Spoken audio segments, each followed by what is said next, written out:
ஸ்ரீபெரும்புதூர் நாடாளுமன்ற தொகுதியில் போட்டியிடும் தமாக வேட்பாளர் வேணுகோபாலை ஆதரித்து தமிழக பாஜக தலைவர் அண்ணாமலை ஸ்ரீபெரும்புதூர் பேருந்து நிலையம் அருகே வாக்கு சேகரித்து வருகிறார். அந்த காட்சிகளை பார்க்கலாம்.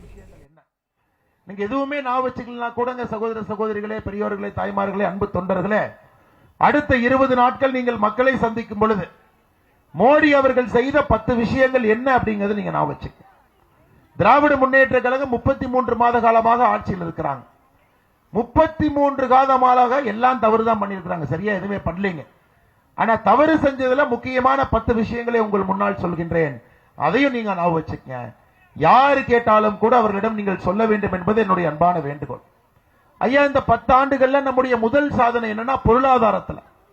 நம்ம ஆட்சிக்கு வந்த பொழுது இந்த நாடு பொருளாதாரத்துல 11வது இடத்துல இருந்ததுங்க. இன்னைக்கு 10 ஆண்டுகள் கழித்து பொருளாதாரத்திலே 5வது இடத்திற்கு வந்திருக்கின்றோம். இன்னும் 3 ஆண்டுகள்ல பொருளாதாரத்துக்கு 3வது இடத்துக்கு செல்ல போகின்றோம். இங்க இருக்கக்கூடிய நாம் அனைவரும் ஏதோ ஒரு தொழில் பண்றோம், யாருக்கோ வேலை பார்க்கிறோம். நம்ம எல்லோருக்குமே புள்ள குட்டிக்கு இருக்கிறாங்க, குடும்பம் இருக்கிறாங்க. பொருளாதாரத்திலே நாடு வளர்ந்தால் மட்டும்தான் நம்முடைய கையிலே வருமானம் வரும் என்பதை நீங்கள் எந்த விதத்திலும் கூட மறந்துவிடக்கூடாது.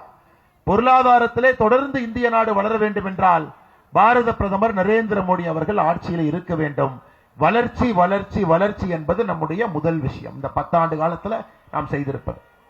திராவிட முன்னேற்ற கழகம் அவங்க என்ன பண்ணிருக்கிறாங்க? இந்த 33 மாசத்துல 33 மாதத்திலே அவர்கள் செய்திருக்கக்கூடிய முதல் சாதனை என்னன்னாங்க, 3 லட்சம் கோடி கடன் வாங்கி இருப்பது. 3,50,000 கோடி கடன் வாங்கி தமிழகத்தினுடைய மொத்த கடனை 8 லட்சம் கோடியாக இந்தியாவிலே அதிகமாக கடன் வாங்கிய மாநிலமாக தமிழகத்தை மாற்றிருக்கிறாங்க. ஒரு பக்கம் மோடி அவர்களை பாருங்க, 11வது இடத்திலிருந்து 5வது இடத்திற்கு நாடு போயிருக்கு. இன்னொரு இடத்துல பாருங்க, கடன் வாங்குவதில் 3வது இடத்திலிருந்து முதல் இடத்திற்கு போயிருக்கு. திமுக ஆட்சிக்கு வந்த பிறகு 3 லட்சம் கோடி கடன் வாங்கியிருக்கிறாங்க. இது ரெண்டையும் நீங்க ஞாபகம் வச்சுக்கணும். 2வது மோடி அவர்கள் செய்திருக்கக்கூடிய சாதனை, தமிழகத்திற்கு மட்டுமே சிறு குறு வியாபாரிகள் இருக்கிறீங்க. முத்ரா கடன் திட்டம் மூலமாக 2 லட்சம் கோடி ரூபாய் தமிழகத்திற்கு 2 லட்சம் கோடி ரூபாய் சிறு குறு யாரெல்லாம் நம்முடைய தொழிலதிபர்கள் இருக்கின்றார்களோ, லேத்துப்பட்டையிலிருந்து சாதாரணமா யாரு தொழில் பண்றாங்களோ, வங்கியில போய் ஒரு எளிதாக கடன் வாங்க முடியாது என்று நினைக்கின்றார்களோ, அவர்களுக்காக 2 லட்சம் கோடி ரூபாய் முத்ரா கடன். ஸ்ரீபெரும்புதூர் நமக்கு தெரியும், இது ஒரு தொழில் நகரம். முத்ரா கடன் திட்டத்திலே அதிகமாக பயன்பெற்றக்கூடிய ஒரு மாவட்டம் நம்முடைய ஸ்ரீபெரும்புதூர் மாவட்டம். இது ஒரு பக்கம் மக்களுக்காக கடன் உதவி முத்ரா கடன் திட்டம் மூலமாக, சாலையோர வியாபாரிகளுக்கு சுவநிதி திட்டம் மூலமாக யாருக்கெல்லாம் என்ன வேண்டுமோ மத்திய அரசு செய்திருக்கின்றார். திமுக அரசுடைய சாதனை என்னங்க? சொத்து வரி உயர்வு இல்லைங்களா, பால் விலை உயர்வு, மின்கட்டண உயர்வு, எந்தெந்த வரி இருக்கோ எல்லாத்தையும் உயர்த்தி திமுகவினுடைய கோபாலபுரம் அவர்களுடைய வருமானத்தை உயர்த்தி கொண்டார்கள். அதான் அவர்களுடைய சாதனை. இந்த 2வது விஷயத்தை நீங்க மறந்துவிடக் கூடாதுங்க. இன்னைக்கு நீங்க பாருங்க, விவசாய கௌரவ நிதி. 3வது விஷயம், நம்முடைய விவசாய பெருமக்களுக்கு 45 லட்சம் விவசாயிகளுக்கு 6,000 ரூபாய் வருஷத்துக்கு கொடுக்கிறாங்க. இதுவரை 15 தவணையிலே தவணைக்கு 2,000 ரூபாய், 30,000 ரூபாய் தமிழகத்தில் 45 லட்சம் விவசாயிகளுடைய வங்கி கணக்குக்கு வந்திருக்கு. திராவிட முன்னேற்ற கழகத்தினுடைய சாதனை என்னங்க? விவசாய நண்பர்கள் அவருடைய நிலத்தை சிப்காட் எடுப்பதற்காக வந்தால் அதை எதிர்த்து போராட்டம் பண்ணா விவசாயிகள் மீது இந்தியாவிலே ஒரு அரசு குண்டா சட்டம் போட்டிருக்கின்றார்கள் என்றால் தமிழகத்தில் திருவண்ணாமலையில் போட்டிருக்கிறாங்க. விவசாயிகளுக்கு எதிராக அரசாக முற்றிலும் திராவிட முன்னேற்ற கழகத்தினுடைய அரசு மாறி இருக்கிறது. நீங்கள் இதை மறந்துவிடக் கூடாது சகோதர சகோதரர்கள். இன்னைக்கு தமிழ்நாட்டில் மட்டும் பாருங்க, 40 லட்சம் நம்முடைய தாய்மார்களுக்கு உஜ்வாலா திட்டம் மூலமாக எரிவாயு சிலிண்டர். 40 லட்சம் குடும்பங்களுக்கு, 40 லட்சம் தாய்மார்களுக்கு. இன்னைக்கு நெல்லுக்கு குறைந்தபட்ச ஆதரவு விலை 67% உயர்த்தி இருக்கின்றோம். 2014 இருந்து 2024 18 மாதத்துல மத்திய அரசிலே மட்டும் 10 லட்சம் பேருக்கு வேலை வாய்ப்பு. மோடி ஐயா இந்த 18 மாசத்துல 1.5 வருஷத்துல ஐயா மத்திய அரசிலே 10 லட்சம் பேருக்கு வேலை வாய்ப்பு. இது நாம் செய்திருக்கக்கூடிய சாதனை.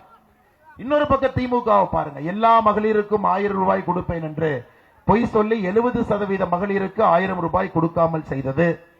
நாங்கள் ஆட்சிக்கு வந்தால் நெல்லினுடைய குறைந்தபட்ச ஆதரவு விலை உயர்த்துவோம் என்று சொல்லி விவசாயிகளை ஏமாற்றியது. நாங்கள் ஆட்சிக்கு வந்தால் கல்வி கடனை தள்ளுபடி செய்வோம் என்று மாணவர்களை ஏமாற்றியது. நாங்கள் ஆட்சிக்கு வந்தால் 100 நாள் வேலைவாய்ப்பு திட்டத்தை 150 நாட்களாக உயர்த்துவோம் என்று கிராமப்புற மக்களை ஏமாற்றியது.